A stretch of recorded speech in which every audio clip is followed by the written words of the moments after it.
Mais j'aimerais juste vous saluer et vous dire bienvenue à notre temps dans la parole de Dieu.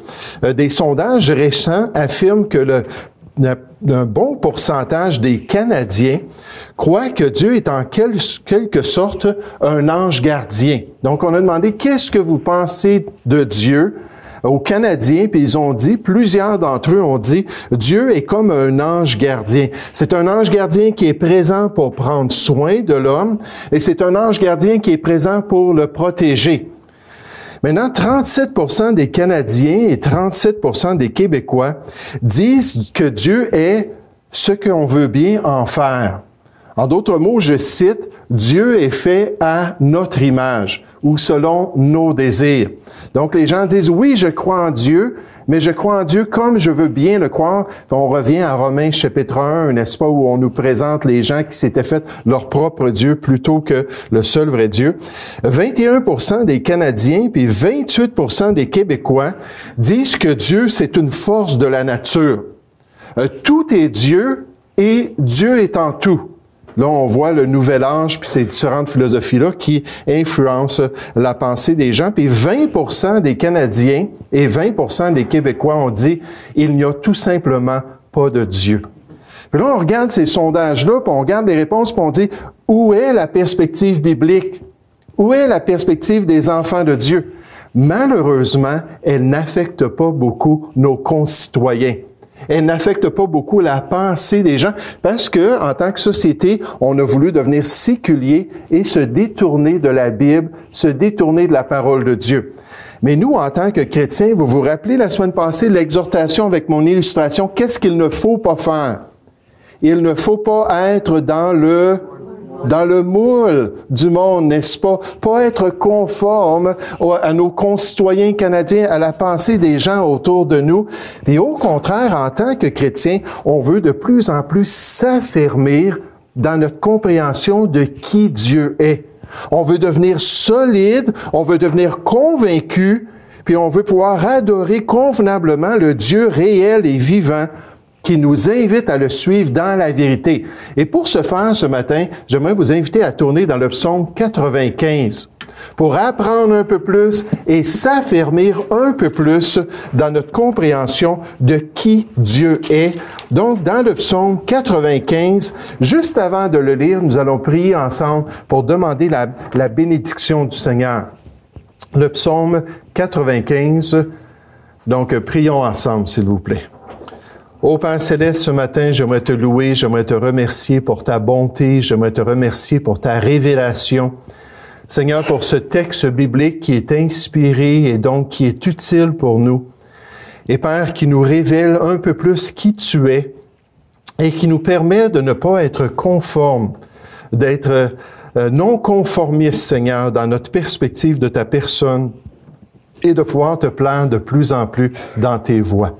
Puisses-tu bénir maintenant ce temps dans ta parole? Puisses-tu nous enseigner et nous aider, Père, à aller de l'avant dans tes voies? Nous te prions au nom du Seigneur Jésus. Amen. Le psaume 95, on nous dit, « Venez et chantons avec allégresse à l'Éternel. Poussons des cris de joie vers le rocher de notre salut. Allons au-devant de lui avec des louanges. Faisons retentir des cantiques en son honneur. » C'est ce qu'on a cherché à faire ce matin dans l'Assemblée. « Car l'Éternel est un grand Dieu. Il est un grand roi au-dessus de tous les dieux. Il tient dans sa main les profondeurs de la terre, et les sommets des montagnes sont à lui. La mer est à lui, c'est lui qui l'a fait. La terre aussi, ses mains l'ont formée. Venez, prosternons-nous et humilions-nous. Fléchissons le genou devant l'Éternel, notre Créateur, car il est notre Dieu, et nous sommes le peuple dont il est le berger, le troupeau que sa main conduit. Oh, si vous pouviez écouter aujourd'hui sa voix. N'endurcissez pas votre cœur comme à Mériba, comme à la journée de Massa dans le désert, où le peuple d'Israël est arrivé et il n'y avait point de source d'eau, et ils se sont rebellés contre Dieu. Où vos pères me tentèrent, m'éprouvèrent, quoiqu'ils aient vu mes œuvres. Pendant 40 ans, j'eus cette race en dégoût. Et je dis, c'est un peuple dont le cœur est égaré. ils ne connaissent pas mes voies. Ou si je jurai dans ma colère, ils n'entreront pas dans mon repos. Mais qu'est-ce qu'on apprend concernant Dieu dans ce passage? Que devons-nous retenir dans notre cœur de ce texte biblique qui est utile pour nous? Mais premièrement, ce matin, on voit que Dieu existe et qu'il est digne de notre adoration. Dieu existe et il est digne de notre adoration. Dans les versets 1 à 7, on nous le mentionne à plusieurs reprises. On nous dit, venez, chantons avec allégresse à l'Éternel.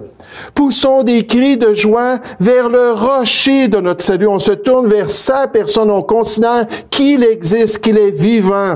Allons au-devant de lui avec des louanges. Faisons retentir des cantiques en son honneur. Car l'Éternel est un grand Dieu. Il est un grand roi au-dessus de tous les dieux. Et Dieu veut qu'on apprenne de ce passage. Dieu veut qu'on comprenne qui il est. Il tient dans sa main les profondeurs de la terre. Et les sommets des montagnes sont à lui. La mer est à lui. C'est lui qui l'a faite. La terre aussi, ses mains l'ont formée. Venez, prosternons-nous devant un grand Dieu et humilions-nous. Fléchissons le genou devant l'Éternel, notre Créateur, car il est notre Dieu. Et nous sommes le peuple dont il est le berger, le troupeau que sa main conduit. Oh, si vous pouviez écouter aujourd'hui sa voix. Ce que ce texte biblique-là nous dit en tant que croyants, c'est que Dieu est vivant. Dieu, le Dieu qui est décrit dans les Écritures, s'est manifesté dans l'histoire humaine. Il est le créateur de toutes choses, il est à l'origine de tout l'univers. Et il est le souverain sur toutes choses et il désire qu'on puisse le connaître. L'apôtre Paul, un jour, a eu dans son ministère le privilège d'aller dans la ville d'Athènes. On voit ça dans Acte 17, et c'est probablement la seule fois qu'il a pu passer par la ville d'Athènes. Athènes, à cette époque-là, était le centre de la connaissance dans l'Empire grec. C'était le centre des érudits, des savants, des philosophes, des grands penseurs. C'était comme Alexandrie en Égypte. C'était les deux grandes villes universitaires dans le monde d'alors. Puis il est allé à Athènes, puis on lui a permis d'aller dans l'Aréopage, qui était un grand amphithéâtre. Puis il a parlé devant des milliers de personnes concernant sa foi. Puis il a commencé en disant, Dieu désire que vous le connaissiez. Il désire que vous vous tourniez vers lui. Il désire que vous cherchiez à comprendre, que vous cherchiez en tâtonnant qui il est, parce qu'il désire se manifester dans votre vie.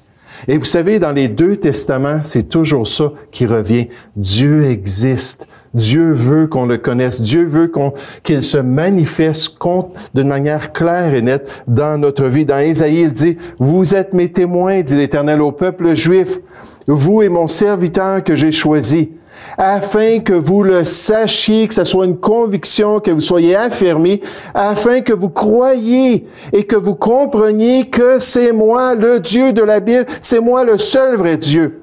Avant moi, il n'y a pas été formé de Dieu, et après moi, il n'y en aura point. C'est moi qui suis l'Éternel, c'est moi qui suis Dieu, et hors moi, il n'y a point de sauveur. C'est moi qui ai annoncé, sauvé, prédit dans l'histoire humaine. Ce n'est point parmi vous un Dieu étranger. Vous êtes mes témoins, dit l'Éternel, c'est moi qui suis Dieu. Et dans le Nouveau Testament, on continue à manifester cette réalité-là. On nous dit, car il est écrit, « Je suis vivant, dit le Seigneur. Tout genou fléchira devant moi, et toute langue donnera gloire à Dieu. » C'est une réalité, Dieu est vivant, et il nous appelle à venir nous prosterner, il nous appelle à venir nous humilier devant sa personne, à accepter sa volonté. Comme Saul de Tarse qui a dit, « Que veux-tu que je fasse? » Je suis prêt à faire plier ma volonté à ta volonté, à suivre tes voies, à accomplir ta volonté. On nous dit, nous travaillons en tant que chrétiens, en effet, et nous combattons parce que nous mettons notre espérance dans le Dieu vivant, le seul vrai Dieu, qui est le sauveur de tous les hommes, principalement des croyants. On nous dit au roi des siècles, immortel, invisible, seul Dieu, soit honneur et gloire au siècle des siècles, éternellement. Amen. Et c'est le grand témoignage de la parole de Dieu. Et nous, en tant que chrétiens, contrairement à nos concitoyens, contrairement au restant des Canadiens, même des Québécois, Dieu nous appelle à le suivre. Il nous appelle à le servir et il nous appelle à le plaire comme étant le seul vrai Dieu. J'ai une petite devinette pour vous ce matin qui va nous aider à comprendre un peu plus ce que je veux vous dire. Je vais passer ça ici dans la foule. J'aimerais ça que vous puissiez le passer tout à travers la salle, puis que vous essayiez de savoir c'est quoi. Puis si vous le savez, ne me le dites pas pour l'instant, d'accord? C'est une chose qui va nous aider à comprendre un peu plus cette réalité-là, que Dieu est vivant, que Dieu s'est manifesté et que Dieu veut une relation personnel avec nous. En fait, dans Jean chapitre 17 au verset 3, on nous dit que la vie éternelle, c'est qu'on puisse connaître le seul vrai Dieu, qu'on puisse avoir cette relation-là avec le Seigneur. Donc, continuez à le faire passer. Et est-ce qu'il y a quelqu'un déjà qui sait ce que c'est? OK, il y a une personne jusqu'à présent, non, il y a plus qu'une personne qui sait ce que c'est. Continuez à le faire passer. Qu'on pense savoir ce que c'est. Puis vous allez voir pourquoi je vous ai partagé ça dans un instant. Donc, qui veut essayer? Madame Nollet. Une patte de chaise. Une patte de chaise? Non, pas tout à fait.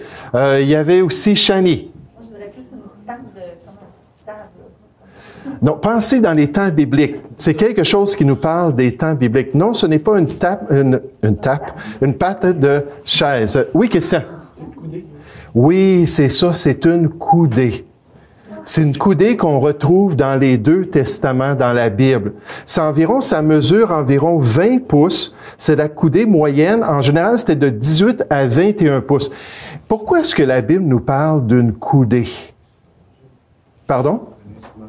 Oui, c'est ça, c'est un instrument ou une unité de mesure qui était utilisée pour quoi en général? Pour bâtir des choses. Maintenant, le peuple de Dieu, dans la parole de Dieu, a fait de grandes constructions, puis il était inspiré par qui, dites-moi? Qui lui disait de faire des grandes constructions? C'était Dieu lui-même.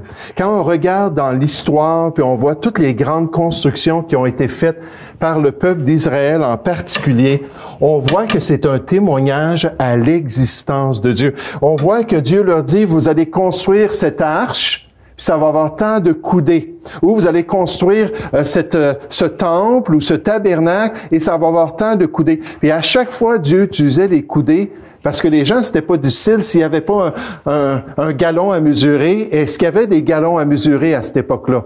Non. Mais qu'est-ce qu'ils pouvaient faire? C'est utiliser leurs bras. Parce qu'une coudée, ça, on voit que c'est une coudée égyptienne, elle est un petit peu plus longue, mais une coudée, en général, c'était la moyenne de la longueur entre le bout de notre doigt et notre coude. Et toutes ces indications-là nous rappellent que Dieu existe. Pour nous, en tant que croyants, on accepte ce témoignage-là des Écritures, puis on accepte d'être non-conformistes. Maintenant, non seulement est-ce qu'on apprend que Dieu existe, mais dans notre passage, on voit aussi que Dieu peut être rejeté. Dieu peut être rejeté par l'homme. C'est possible de refuser d'accepter l'existence de Dieu. L'être humain peut choisir d'être incrédule envers le seul vrai Dieu, de se détourner de sa personne et de sa volonté. Dans Actes chapitre 17, après avoir parlé à des milliers de personnes, j'aimerais vous dire, les Athéniens, il y en a juste une petite poignée qui sont venus voir Paul puis ont dit, on a besoin d'entendre ton message. La plupart des autres n'ont fait aucun cas de ce qu'ils voulaient. Pourquoi? Parce que l'être humain est libre. Il est libre de choisir. Il est libre de se tourner vers lui. Dans notre texte, on nous dit au verset 7, « Car il est notre Dieu, et nous sommes le peuple dont il est le berger, le troupeau que sa main conduit. Oh, si vous pouviez écouter aujourd'hui sa voix.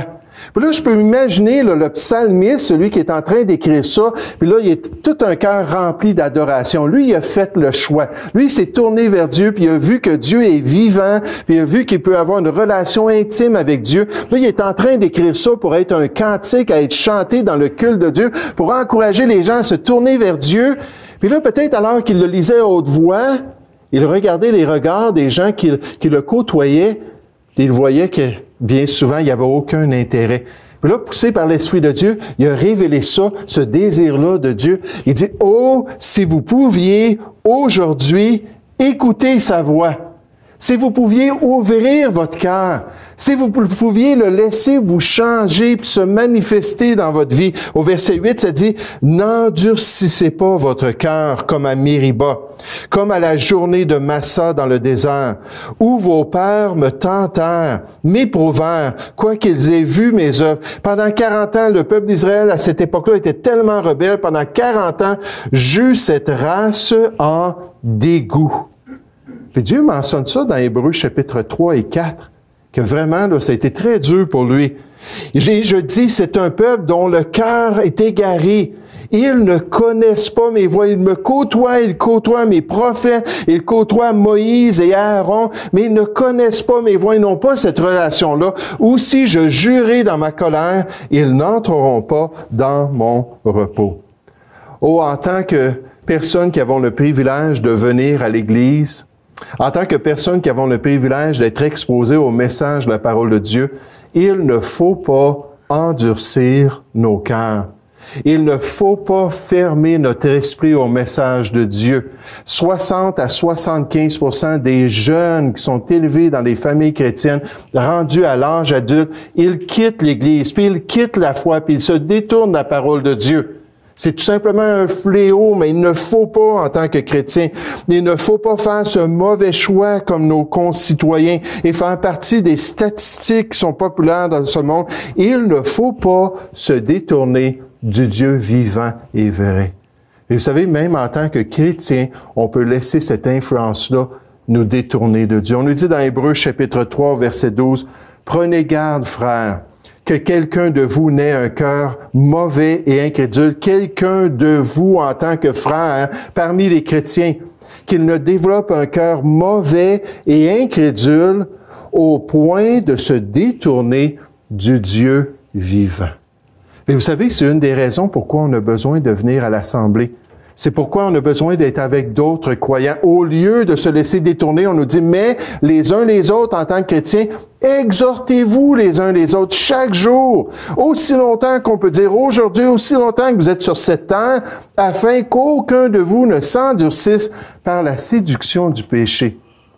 Et Dieu nous dit, si on côtoie d'autres chrétiens, si on côtoie d'autres personnes qui aiment Dieu et qui croient en Dieu, ça va nous aider à pas nous laisser assimiler, à pas rentrer dans ce moule d'incrédulité qui est populaire dans notre société. On a besoin les uns des autres. On a besoin de chaque chrétien. Même, j'aimerais vous dire, on a besoin du repas du Seigneur. Pourquoi est-ce que Dieu nous a donné ça? Pour nous rappeler qu'il est vivant et qu'il nous aime, qu'il a donné son Fils unique, celui dans lequel il avait mis toute son affection. Il l'a envoyé à la croix du Calvaire. Il a prouvé cet amour-là. Il nous aime tant qu'il veut qu'on puisse se tourner vers lui, qu'on puisse croire en lui et qu'on puisse recevoir la vie éternelle. Et le repas du Seigneur qui parle du corps qui a été brisé, ce sang qui a été versé là pour mes péchés, mes offenses à la loi de Dieu, ça me rappelle que Dieu est vivant et qu'il est digne de mon adoration. Alors que je méditais là-dessus, je lisais plusieurs auteurs, je lisais des pasteurs, j'essayais de réfléchir puis terminer juste un petit message qui nous rappelle que Dieu est vivant puis qui nous rappelle qu'on peut quand même, on est libre de le rejeter, mais juste nous exhorter en tant que chrétiens à faire le bon choix. Puis ce pasteur-là a dit, vous savez, une des choses que j'ai vues en travaillant avec les croyants, c'est que les croyants, ils ont besoin de comprendre qu'ils sont comme des avions. De toutes les méthodes de transport qu'on peut avoir, que ce soit une mule, que ce soit un chameau, que ce soit une voiture, que ce soit un train, que ce soit un bateau, l'avion, c'est la seule méthode de transport qui doit toujours bouger. Une fois que l'avion décolle, elle ne peut pas s'arrêter. Elle ne peut pas rester stationnaire, puis nécessairement, elle ne peut pas reculer, comme plusieurs autres des méthodes. L'avion doit toujours aller de l'avant. L'avion peut toujours monter ou descendre, mais il doit toujours progresser, toujours aller de l'avant. Puis sinon, ça va être périlleux pour les gens dans l'avion, n'est-ce pas?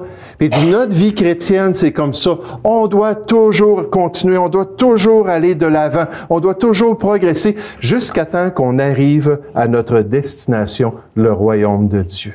Oh, en tant que chrétien, on doit se rappeler que Dieu existe.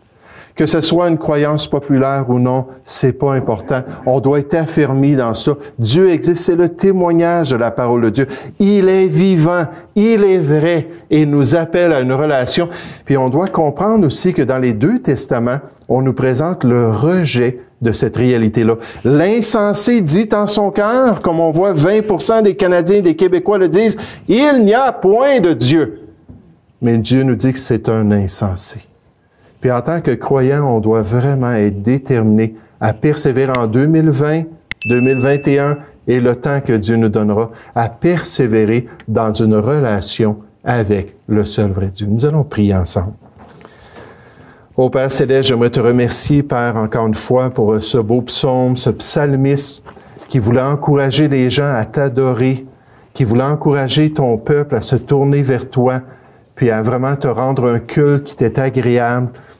Et Seigneur, je te remercie aussi pour cette réalité qui revient à travers les testaments, qui nous démontre, Seigneur, que aussi l'être humain est libre. Seigneur, tu lui as remis cette image-là de ta personne, cette liberté, ce libre choix, et tu vas respecter ce libre choix. Et merci, Seigneur, que tu travailles quand même dans le cœur de l'homme. Seigneur, tu essaies d'attendrir, tu es patient, tu nous attires, tu nous montres ta bonté qui nous pousse à la repentance pour qu'on puisse venir au pied de la croix du Calvaire. Et une fois que Jésus est rentré dans notre cœur, une fois qu'on a entendu cogner à la porte de notre cœur et qu'on a ouvert notre cœur pour qu'il vienne nous donner le pardon, une fois que c'est fait, Seigneur, la connexion est là pour toute l'éternité. Là, on peut te connaître.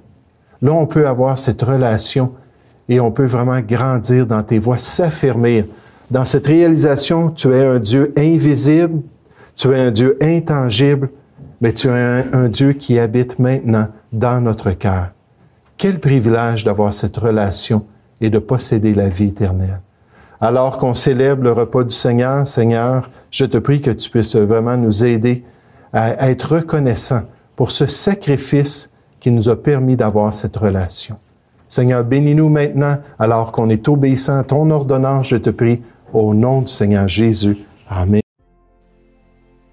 Bonjour, merci pour votre intérêt pour les productions Bon Berger. Pour plus d'informations sur nos ministères, vous pouvez visiter www.bonberger.info ou nous suivre sur nos réseaux sociaux. Et si vous avez des questions, juste l'écrire à pasteur.rousseau@église-baptiste.com. On espère avoir des réponses pour vous. Bonne journée.